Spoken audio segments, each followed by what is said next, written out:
Good evening, fellow Toastmasters. What you just saw was a perfect example of a horrible introduction. I want you to remember what just happened because, even though that was orchestrated to happen that way, sometimes things like that can actually happen in a meeting. Tonight I'm going to teach you all, especially Liz, the fundamentals of a good Toastmaster introduction. And at the end, we'll see if Liz wants to try it again and introduce me properly. So what's so important about a good introduction? An introduction creates a smooth transition. Whoever's getting up to speak next is taking on a new role, and the introduction can help define the role and prepare the audience for what's coming next. It also creates a proper mindset for the audience.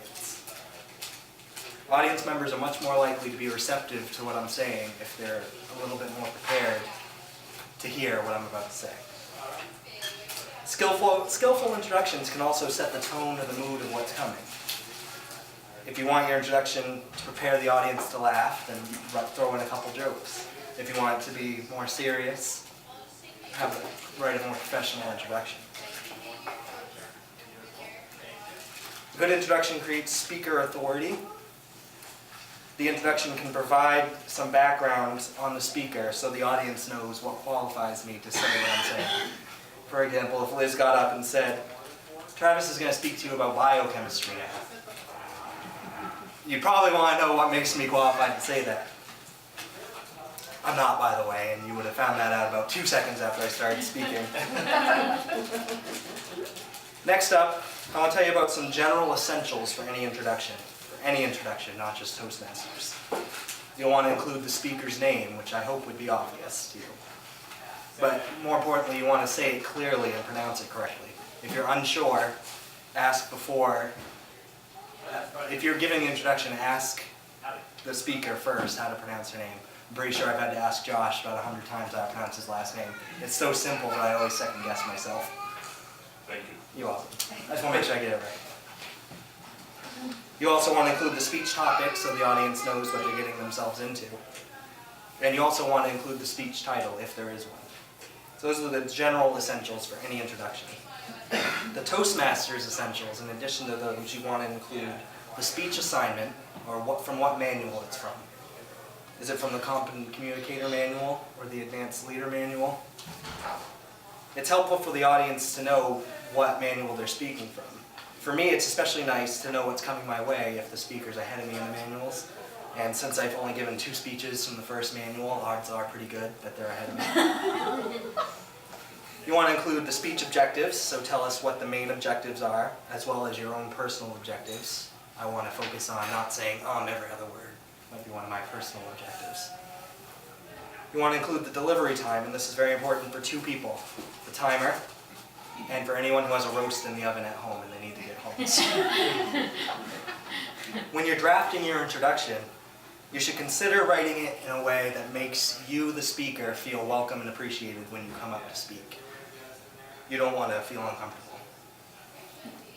30 to 45 seconds is an appropriate length for most Toastmasters introductions. Up to 2 minutes could be written for longer speeches, but just keep in mind the audience is waiting in anticipation for what you're going to be speaking about. If you're giving an introduction and you feel the need to go a little bit off script, there's some things to keep in mind, some very important things. Do not upstage the speaker. This means don't incorporate any of your own personal opinions, experiences, what have you. Don't spoil the speech if you happen to know any of the punchlines or the general message you want the speaker to give that to the audience. Don't surprise the speaker with any embarrassing stories or anything like that. Again, you're trying to make this a smooth transition and keep the speaker feeling comfortable. This is a good one, don't praise the speaker's skills. I thought this was interesting. I like the way it was written in my reading. It said, generous compliments can encourage unreasonable expectations from the audience. So basically, you want the audience to decide for themselves where the speaker's strong points are.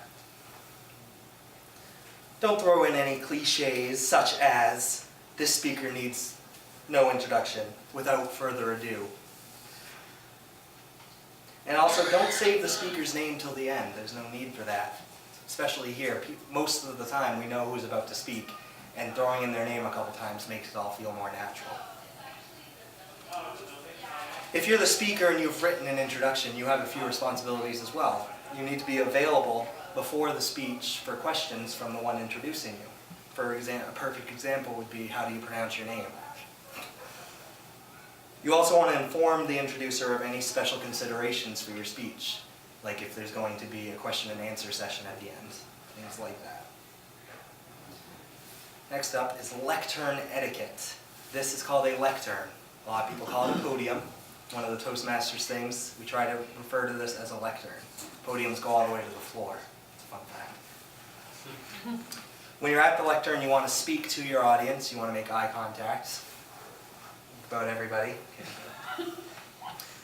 You want to always lead the applause, because whoever's at the lectern, well, the audience will naturally follow what they're doing. So if I stand up here clapping, you guys are way more likely to go on with the clapping with me.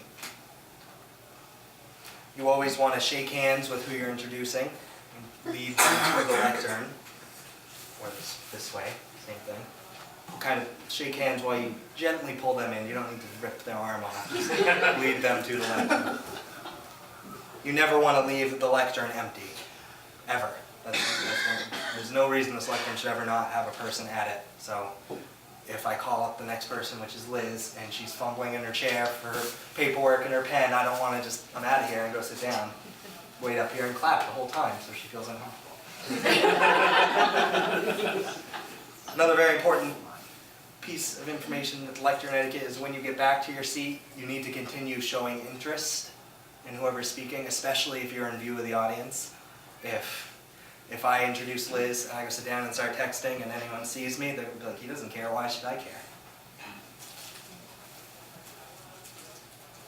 Introductions, they're only the beginning. When the speech has been finished and the introducer is back to the lectern, they may add some comments if they wish about what they just heard. Try and keep it about 30 seconds, but things you can include in your comments are the speech's ideas, points of interest they found interesting, how the speech may have helped the audience, and words of thanks and appreciation. All right, so I went over a lot of things. I know that was a lot. The important thing is, this all takes a lot of practice. You're not going to remember everything I just said, but if you keep watching the meetings, pay attention to what we're doing right and maybe what we need to work on, and let people know, everything really does get easier. I've been here about 2 years and it's gotten a lot easier. I can see right away when something goes wrong, like someone leaves the lectern empty. Now, I want to see how much better Liz can do her introduction. Take the things I went over. I'm not done.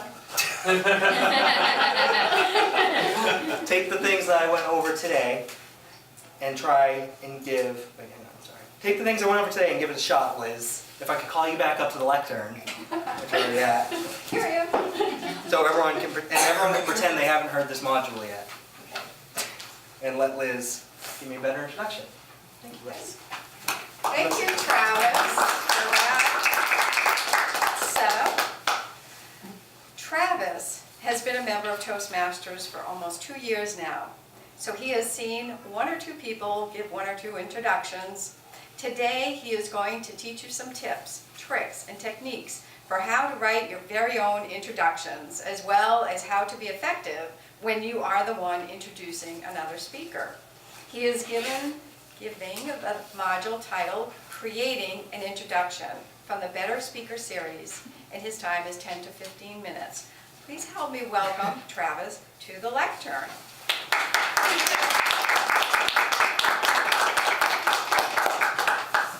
So it was better. Just kidding, it was great. Thank you, Liz. Presenting a complete and to-the-point introduction can be deceptively challenging. Deciding what to leave out is just as important as what to put in. Once you have mastered the art of writing an introduction, you will have taken your speaking abilities yet another step forward and earned the gratitude of both the speaker and the audience members. I want to thank Liz for agreeing to do this with me. She's been in Toastmasters, as I just found out, since I was 12.